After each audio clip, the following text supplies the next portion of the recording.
When you are pregnant or have had a baby through pregnancy, your body changes in the most wild ways that have nothing to do with your weight.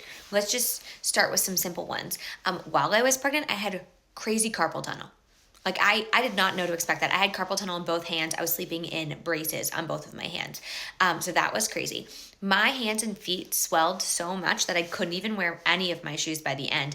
And some people's feet never go back. Apparently, it's very common that people's feet grow a half inch to even, not even a half inch, a half size to a full size bigger. And they don't go back, meaning you have shoes that you wore before you were pregnant that you will never wear again. That's crazy. Then the hair. When you're pregnant, your hair and your nails and everything, it's just like so nice and thick and luxurious. And then after, you lose it all. Like so much hair. I'm still losing hair, I feel like. And then I'm also growing it back. Look at these baby hairs.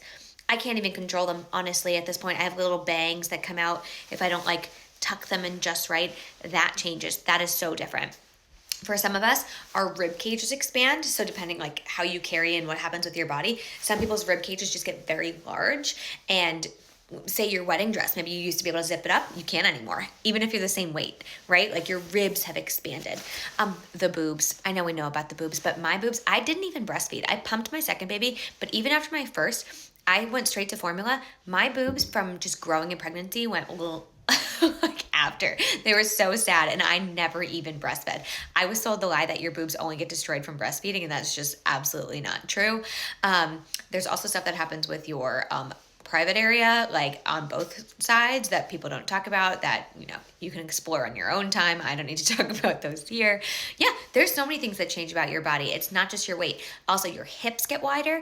I never was really like a hippie person, but I was wearing a dress postpartum once, like 6 months postpartum, and I was back to my baby weight, and somebody was like, you have mother hips now. And I was like, yeah, I know. It's very specifically look like birthing hips, because they were birthing hips. So yeah, your body's going to change in so many fun, different little ways. And yeah, I think some people's teeth change. My teeth were fine. But I know some people's teeth like get really maybe sensitive during pregnancy. So that's another thing that can happen. Yeah, it's not just weight. Right? Like weight is one thing, and it's the thing that everybody talks about and focuses on, but so much of your body changes that never goes back. It just never goes back. Some people's hair actually even changes. It doesn't just fall out, but it goes from like curly to straight or straight to curly, or they get a receding hairline, or I don't know, it just depends. The texture can change too. Like after pregnancy, my hair was so oily. So oily. No matter what I did, I was washing it constantly. It was so oily. It is mostly back to normal now, but now the regrowth is just it's really hard to maintain, honestly. Yeah, those are just some of the fun stuff.